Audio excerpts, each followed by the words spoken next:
Olá, muito boa tarde. Começa agora o programa Mercado Futuro. Eu converso com vocês aqui do estúdio da B3. B3 é Brasil Bolsa Balcão, como você já sabe.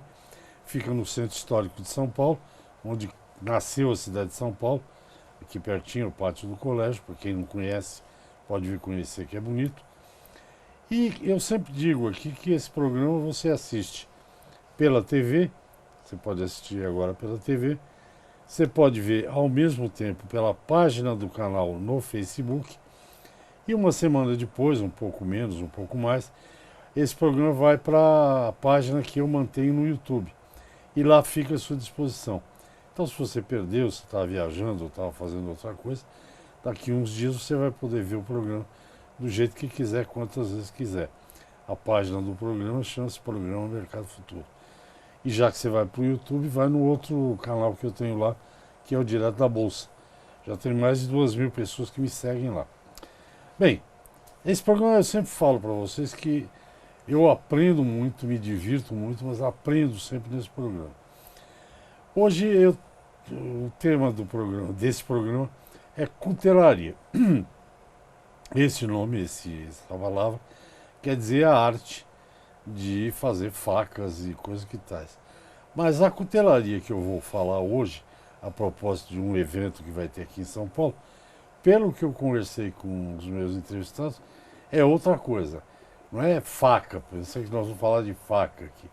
É uma arte, e uma arte que eu vou tentar entender, conversando aqui com o cuteleiro que está ao meu lado, o Cristiano Vieira. Cristiano, muito boa tarde. Boa tarde. Eu já te falei aqui o que eu entendi da nossa conversa no começo. Nós temos alguns exemplares aqui na frente que você vai mostrar e dizer para que serve e tudo. Mas é um mundo. Eu achava que a cutelaria era facas, canivetes, etc. Não, é outra conversa. Não, a cutelaria em si ele é um universo bem mais extenso do que somente faca, né? Como você mesmo disse, a cutelaria ela parte da premissa de que você constrói equipamentos que são utilizados pelo homem desde o surgimento da era do ferro, né, até a atualidade. A única coisa que, desde os primórdios, que o homem nunca abriu mão foi de ter uma boa peça de cutelaria, que seriam as facas. Isso fez com que o homem evoluísse, né? O homem partiu para a evolução propriamente dita após o uso de ferramentas. E as ferramentas que a gente mais utiliza na atualidade são as facas. Só que a cutelaria artesanal ela tem uma característica muito diferente do que a gente está acostumado a ter dentro da nossa casa, que é aquela faca industrial, aquela do uso diário.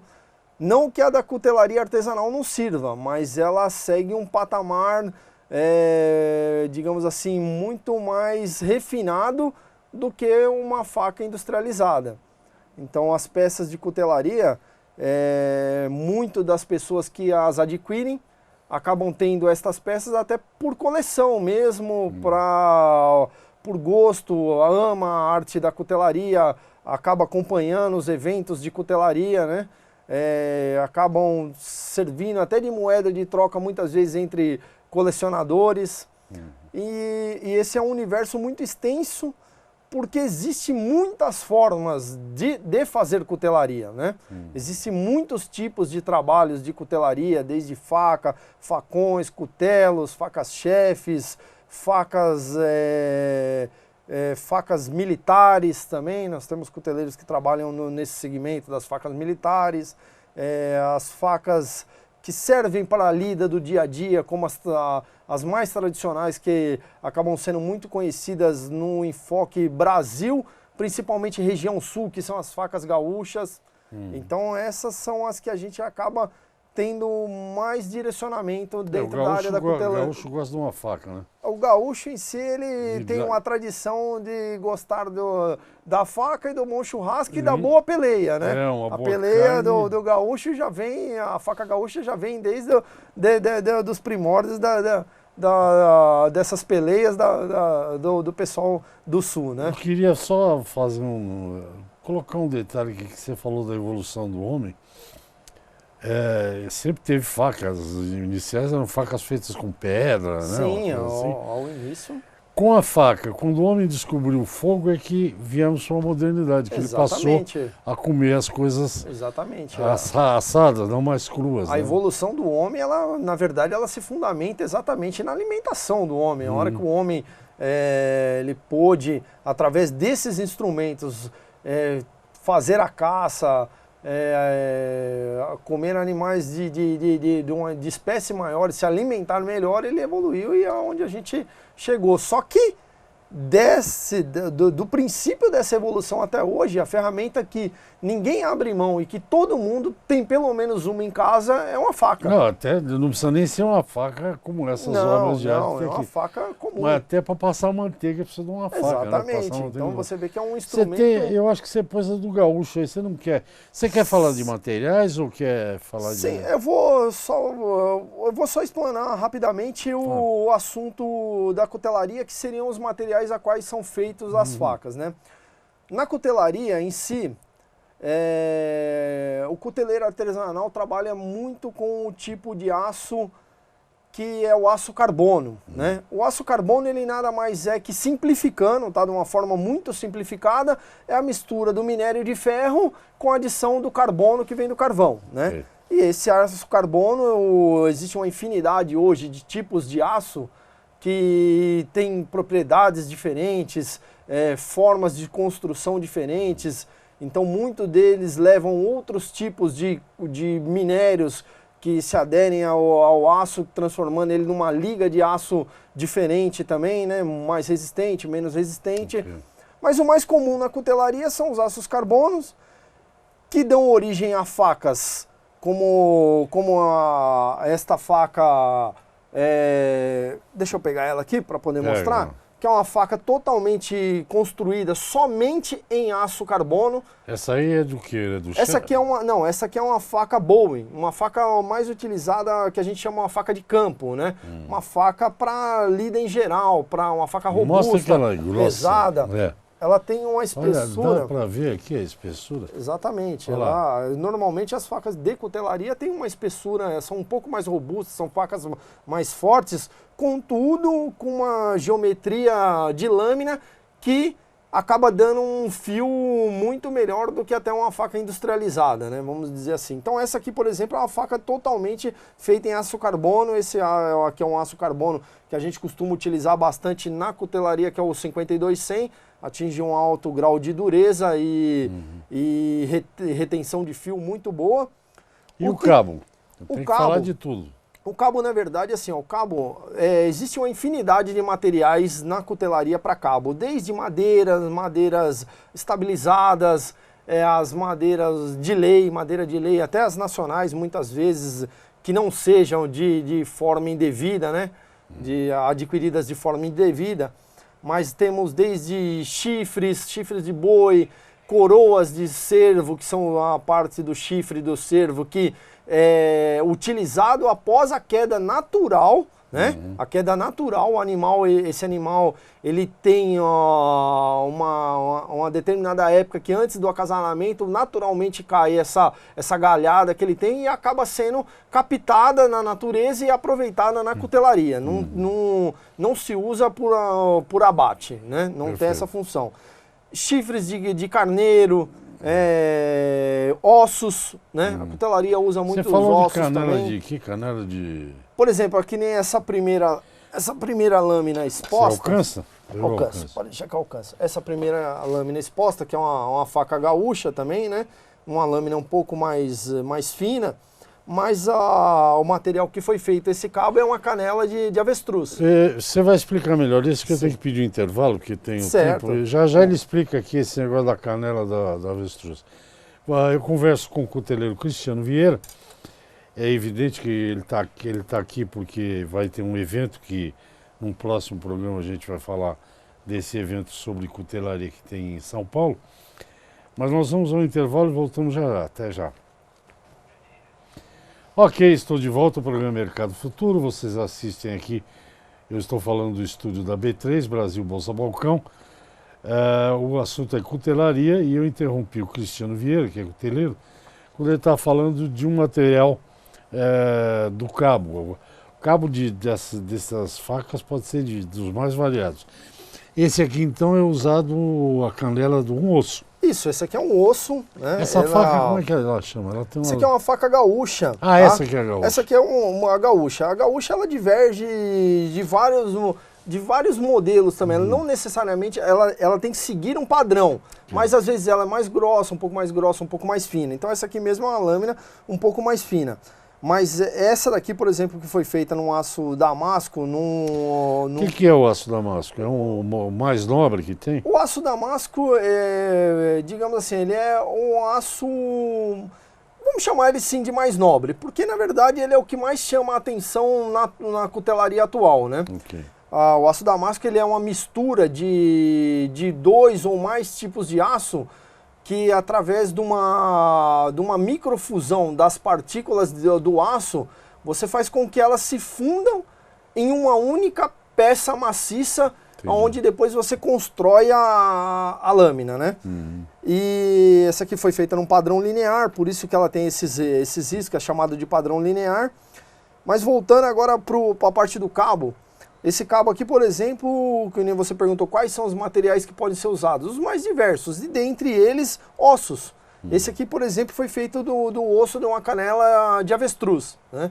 E dá um acabamento muito bonito. Você acaba fazendo com que ele forme ranhuras nesses ossos para que ele pareça o mais natural possível, né? Para dar um acabamento que vai divergir daquele osso totalmente branco, né? Você acaba tendo esse trabalho também.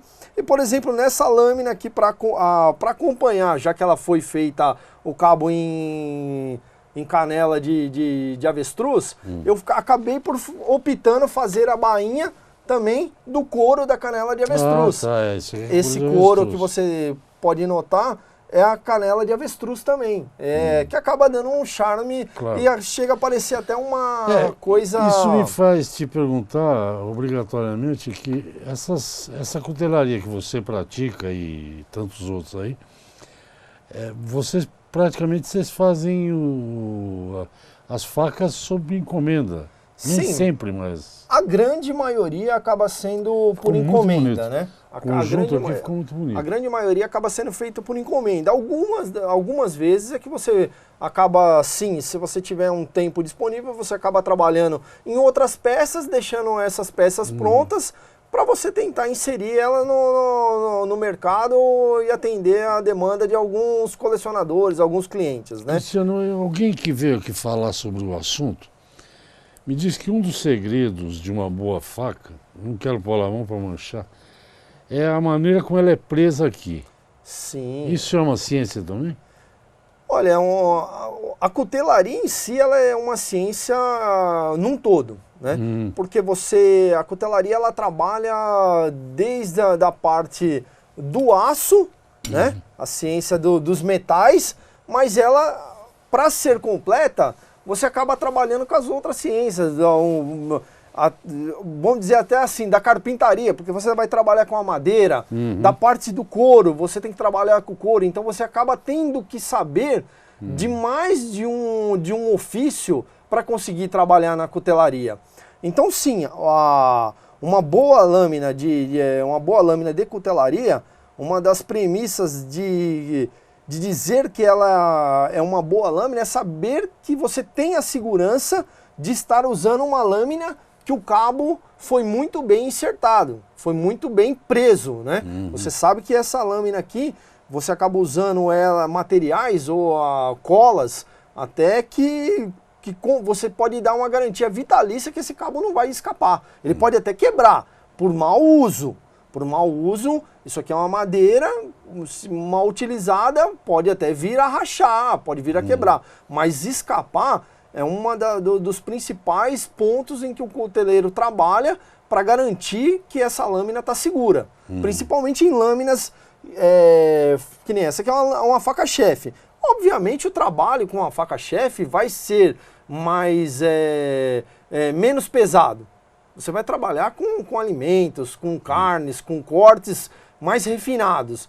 Mas, em contrapartida, se você for utilizar uma faca de campo, por exemplo, como essa, uma boi de campo, com certeza você vai ter trabalhos mais pesados. Isso aqui você pode utilizar para cortar um tronco, cortar madeira. É uma faca que vai imprimir um impacto muito forte. Então você tem que ter a certeza de que ela está muito bem. Eu sou cozinheiro amador, sabe, Ciro? Cada um tem seu hobby, né? Certo.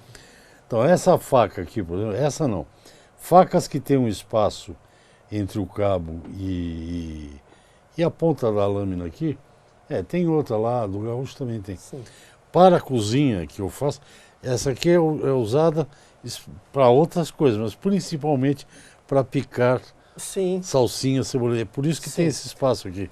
Na verdade, Essa você não sabia, hein, Clebinho? O principal, vamos dizer assim, o principal que diverge de uma faca-chefe, por exemplo, para outros tipos de faca, é exatamente a altura dessa faca. Porque você vai ter que trabalhar com esse corte Sim. na tábua, né? Sempre utilizando de preferência uma tábua de madeira, né? Para não estragar o fio da faca.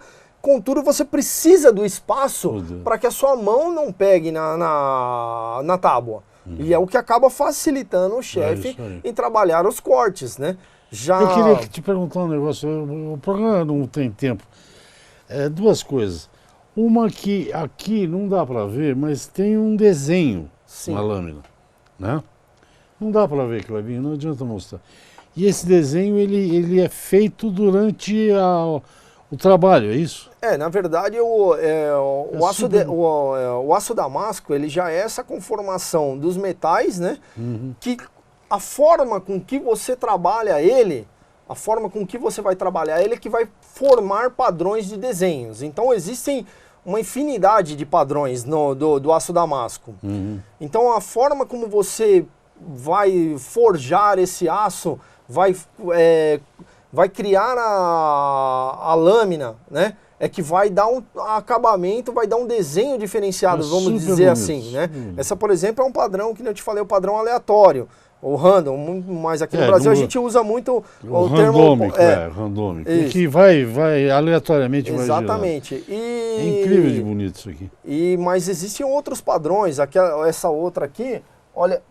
a diferença de padrão. Então, a conformação de trabalho dessa lâmina... parece um espinho de peixe. Na verdade, ela parece um padrão pena. Na verdade, ela não é o pena original. O pena original é feito de uma outra forma, mas ela acaba parecendo muito com o pena. Então, essa aqui já foi feita de uma outra forma, já teve que torcer o aço, já teve que trabalhar ela de uma forma diferente. Então, essa forma de trabalho é que vão criar os padrões do aço damasco. É super bonito. Ó, cada uma tem um padrão diferente. Exatamente. Você vai falar um pouco de como é que começa? Porque você botou aqui um... É assim, tá certo? Isso, pai. Você botou aqui um montinho de aço aqui, você vai contar como é que o aço vira faca? Então, na verdade, aqui, olha que interessante, o aço damasco, ele é exatamente formado por 2 ou mais tipos de aço, né? Nós aqui costumamos utilizar muito dois tipos de aço, que é um aço carbono e um outro aço que tem um elevado grau de níquel, que é o que vai dar essa diferença. Então ele começa aqui, por exemplo, por lâminas. A gente monta um bloco, né, com lâminas intercaladas de cada tipo de aço. Cada cuteleiro trabalha com uma quantidade diferente, aí vai muito do trabalho. Eu trabalho mais com... É receita dele. Eu costumo trabalhar mais com o bloco formado dessa forma, iniciando com 15 camadas. Esse bloco, depois de formado, você coloca ele dentro de uma forja, que ele vai ter que trabalhar com uma temperatura acima de 700 graus, né? 700 graus, que é após você utilizar um produto químico, que para nós aqui o linguajar mais comum dele é o bórax. Ele vai fazer... Ele vai se liquefazer e ele vai penetrar entre as camadas de aço. Você vai continuar, mas eu tenho intervalo. Não, pode ficar com as lâminas aí. Isso aí é uma lâmina, ele vai explicar depois. Gente, eu converso com o Cristiano Vieira, né? Cristiano Vieira. Quase que eu já virava para Viana. Ele é cuteleiro e ele trouxe umas facas belíssimas, são obras de arte, realmente é uma coisa de artista. Porque vai ter um evento aqui em São Paulo que depois eu vou contar direitinho para vocês, mas nós vamos no intervalo, voltamos já. Até já. Ok, estamos de volta ao programa Mercado Futuro, o assunto maravilhoso, cutelaria. Eu converso aqui com o Cristiano, que é um craque pelo menos as facas que ele trouxe aqui são lindas. E Cristiano, no momento atual, não sei porque que eu lembrei disso, bobagem, é um nome famoso, que tem um jogador português que chama-se Cristiano, que está fazendo barbaridade, né? Cristiano Ronaldo. Você não faz gol daquele jeito que ele faz. Não, eu não sou nem muito adepto do futebol, porque eu sou perna de pau. Então... então somos do mesmo time. Eu sempre que distribuí a camisa, as que sobraram, eu pega qualquer uma aí, fica exatamente. Aí.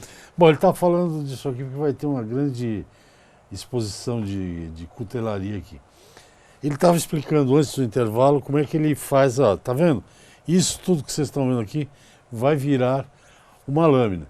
Ele tem bórax é um produto químico. Na verdade, esquenta a 700 graus. Isso, você vai ter que trabalhar com ele acima dos 700 graus. Aí... Mas essa lâmina, esse bloco de aço, para você poder fazer a microfusão das partículas de aço, para que eles se caldeiem através de caldeamento, eles acabem se tornando uma peça única, né? Você vai ter que elevar isso até 1.100 graus mais ou menos.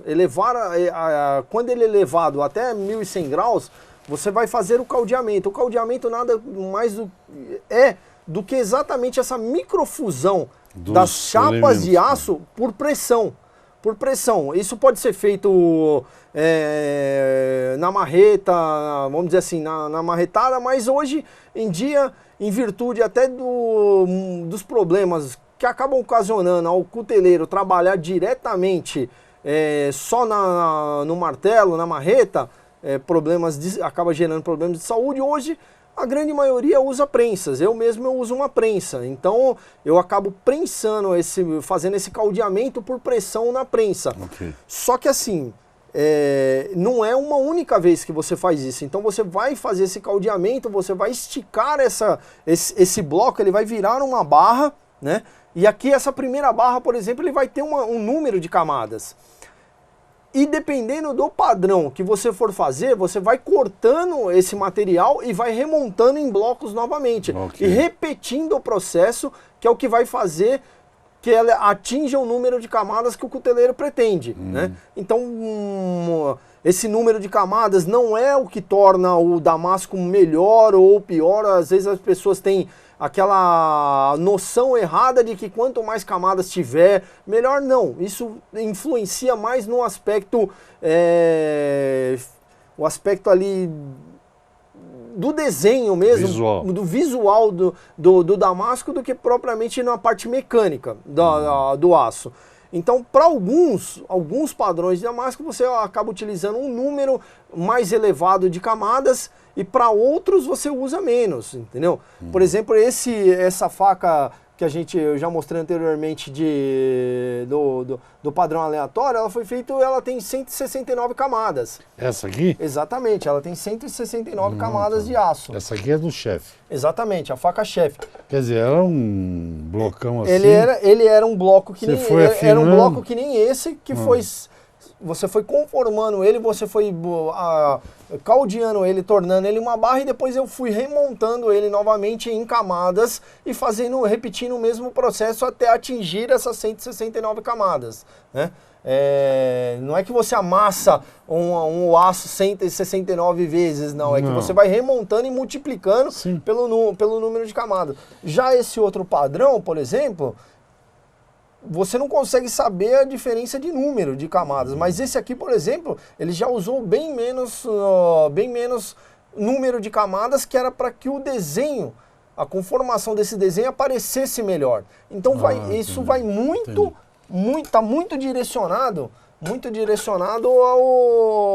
ao formato, ao padrão que você quer que a faca fique, né? Confira uma coisa, nós temos uns 3 minutos de programa só. A Shaira, que as pessoas usam não para afiar isso aqui. A chaira não afia, viu? Ela só põe o fio. Exatamente. Não é isso? Existe as pessoas acham que explanar então bem rapidamente. Existe uma diferença entre a afiação e amolar a faca. Exatamente. A afiação é quando você faz a faca e ela não tem ainda esse ângulo de corte. Exatamente. Então você vai formar esse ângulo de corte que seria fazer a afiação. Amolar a faca é depois que a faca já tem esse ângulo de corte e você só vai corrigir ele, você vai dar você vai corrigir esse ângulo para que ela volte a cortar perfeitamente de novo. Já a chaira, ela, quando você usa a faca microscopicamente, o fio sofre um amassamento. A chaira, na verdade, ela tem mais a função de corrigir esse amassamento para que o fio volte ao normal e você use do que propriamente dito afiar. Cristiano, nosso tempo está acabando. Eu acho que você devia dar aí algum contato teu para quem vai ver o programa. Que tem gente, por exemplo, eu gosto de faca. Tem gente que coleciona, de repente, eu acho que vale a pena. Então, o meu trabalho, todos os trabalhos que eu faço de cutelaria, vídeos, fotos, eu acabo postando na minha página no Facebook. Né? E é Cristiano Vieira. Eu tenho a minha página Cristiano Vieira e eu tenho uma página da cutelaria que é C. Vieira Cutelaria. Né? Essa eu já coloco todos os... Só entrar no Facebook. Exatamente. Essa é uma página onde eu já coloco todos os trabalhos, tem todas as fotos dos trabalhos, alguns vídeos durante o processo, eu coloco lá também que muitas pessoas têm dúvida, principalmente nessa parte do aço damasco, então alguns vídeos eu coloco lá quando estou trabalhando. E o outro contato que pode ser feito diretamente comigo, ou me ligando ou através do WhatsApp. O meu número de telefone é o 11, né? DDD 11, DDD 11 95707 7232. Tá ok. Tá ok? Nosso tempo acabou, muito obrigado. Eu que agradeço. Você eu agradeço muito o espaço que foi dado para não mostrar só o meu trabalho, e mostrar sim a arte da cutelaria. Porque eu não sou o único na mostra. A pessoa que puder acompanhar o nosso trabalho lá na mostra vai ver belíssimos trabalhos. Belíssimo trabalho, belíssimo programa. Muito obrigado. Espero te ver outra vez aqui. Espero que você visite a gente lá na Mostra Internacional. Eu vou na mostra, mas você pode voltar depois para contar outras coisas. Com certeza. Obrigado, gente. É isso aí. O programa vai ficando por aqui. Amanhã tem mais. Muito obrigado pela audiência. Olha que belíssimo programa. Amanhã tem mais. Tchau.